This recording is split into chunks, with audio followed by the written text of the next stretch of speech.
Сәлеметсіздер ме, құрметті тыңдармандар, есімім Алмат, мен дәрігер-терапевтпін. Бүгінгі талқылайтын тақырыбымыз холестаз жайлы, яғни өттің қоюлануы және де өтті қалай дұрыс айдау керек туралы осы тақырыпта айтып өтетін боламын. Егер сіздің өтіңізде проблемалар болатын болса, осы видеоның соңына дейін көруге кеңес беремін. Себебі сіз үшін пайдалы ақпарат бар деп есептеймін.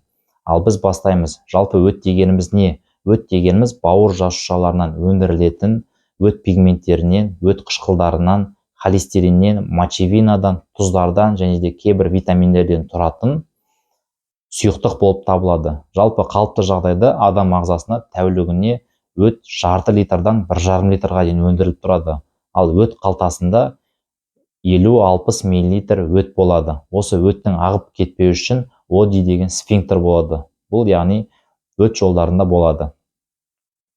Ал өттің негізгі функциясына келетін болсақ, адам ағзасына түскен, яғни тағамда, соның ішіне майды, осы 12 келшекке түскен майды ыдыратып, ас қорытуын жақсартып, яғни май қышқылдарын және де майда еритін витаминдер, соның ішіне А, Д, Е, К, осы витаминдердің адам ағзасына сіңірілуіне, ішектің моторикасын жақсартуға көмектеседі.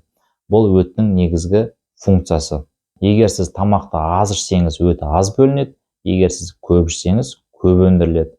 Ұйықтаған кезде немесе аш қарынға жүрген жағдайларда өттің өндірілуі азаяды. Ал енді негізгі осы өттің қою болуын алып келетін негізгі себептерге келетін болса, ең бірінші ол аз мөлшерде су қабылдау.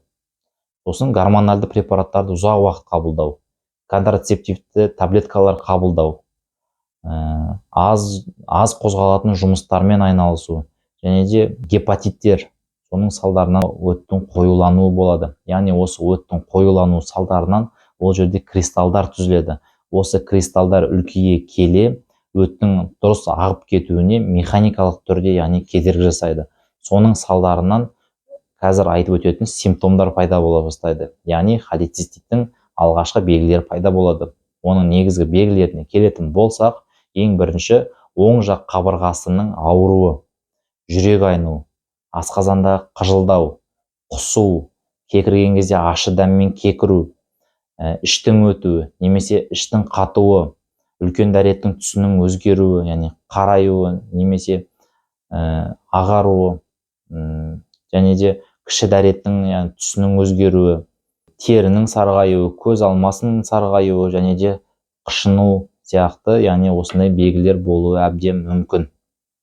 Ал енді бұның негізгі диагностикасына келетін болса, көп жағдайда енді біз УЗИ жасаймыз, яғни УЗИ арқылы өтте сізде өтте застой бар ма, жоқ па, немесе өтіңізде тас бар ма, жоқ па, соны осы УЗИ, яғни өт жолдарына УЗИ жасау арқылы біліп отырамыз. Ал негізгі енді еміне келетін болсақ, қалай өтті дұрыс айдау керек туралы айтып өтетін болсақ, бұл жерде тек қана бірақ дәрілік препарат жеткіліксіз. Себебі өттің дұрыс ағып кетуі үшін біз оди сфинктерін босатуымыз керек, өт жолдарын кеңейтуіміз керек, және де ішіндегі, яғни өт сұйықтығын сұйылтуымыз керек.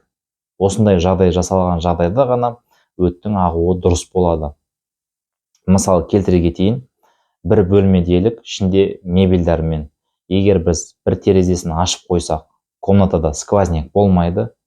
Есігін ашатын болсақ, комнатада сквозняк болады. Бірақ толығымен емес. Ал егер ішіндегі мебельдерді алып тастайтын болсақ, онда бөлмеде толығымен сквозняк болады. Өт қалтасы да тура сол сияқты. Алдын ала барлық жағдайдың бәрін жасап алуымыз қажет. Ал енді еміне келетін болсақ, бізде 3 компонентті ем тағайындаймыз. Ең бірінші адестон, ол белгілі барлығыңызға таныс, себебі өз бауырында өтінде проблемасы бар адамдар үшін бұл препарат таныс болып келеді. Осы адестон негізі қызметі бұл спазмолитик, яғни өт айдағыш препарат болып келеді. Бұл өт жолдарын кеңейтіп, оди сфинктерін босаңсытып, өттің дұрыс ағып кетуіне жағдай жасайды. Ал енді осы өттің дұрыс ағып кетуі үшін өт сұйық болу керек. Сол себепті біз урсодезоксихол қышқылын тағайындаймыз.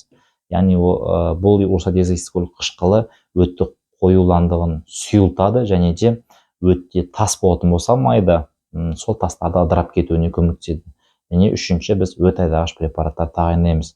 Осы 3 компонентті лечениенің салдарынан сізде осы симптомдарды жоюға болады. Ал егер сізде жаңағы жоғарыда айтып өткен симптомдар сақталатын болса, бұл 3 компонентті ем көмектеспейтін болса, оны сізге қосымша мебеверин деген препарат тағайындаймыз. Бұл спазмолитик, именно 200 миллиграммнан күніне 2 рет тағайындауымыз қажет.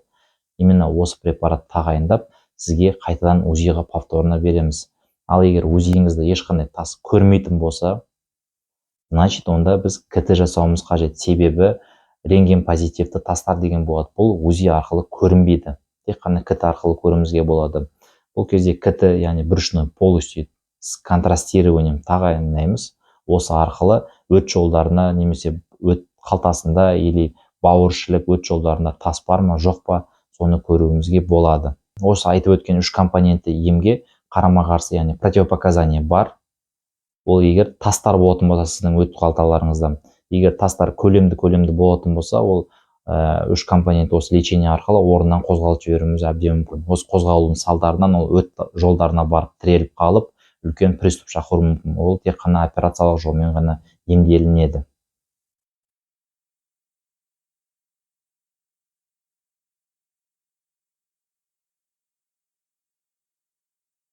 Және құрметті тыңдармандар, осы мен сіздерге айтып өткен осы 3 компонентті ем арқылы негізі жақсы нәтижеге жетуімізге болады. Бірақ сіздерге алдын ала айта кетейін, ешқандай дәрігердің көмегінсіз сіз өздеріңізге тағайындап дәріні алып қабылдап ішуіңізге мүлде рұқсат жоқ. Себебі өз денсаулығыңызға өзіңіз зиян келтіруіңіз әбден мүмкін. Сол себепті осындай дальше өтіңіз қою болып немесе ары қарай тастар пайда болып өтіңізде проблема болмау үшін ауырып ем іздегенше ауырмайтын жол іздегеніңіз әбден дұрыс. Және де құрметті тыңдармандар, айта кетерлік, осы ютубтан видеоларды көріп алып, өз беттеріңізше осы дәрілерді немесе препараттарды тағайындап, өздеріңіз самостоятельно ішулеріңізге мүлдем рұқсат жоқ. Себебі сіз өз денсаулығыңызға зиян келтіруіңіз әбден мүмкін. Себебі ол дәрігерге барған кезде дәрігер сіздің салмағыңызға, симптомдарыңызға қарай отыра сізге арнайы белгілі бір мөлшері тағайындалатын дозаны ғана тағайындайды. Ал егер сізде артық дозалану болатын болса, ол жаңа мәселелерге алып келуі мүмкін. Сол себепті қандай да бір жеріңіз ауыратын болса, обязательно дәрігерге барып, дәрігерден тағайындама алғаныңыз жөн. Егер де сізде осындай өт жолдарына проблема болмас үшін, және де осындай өтіңіз қою болмас үшін, өтте тастар пайда болмас үшін, жалпы ауырып ем іздегенше ауырмайтын жол іздегеніңіз дұрыс.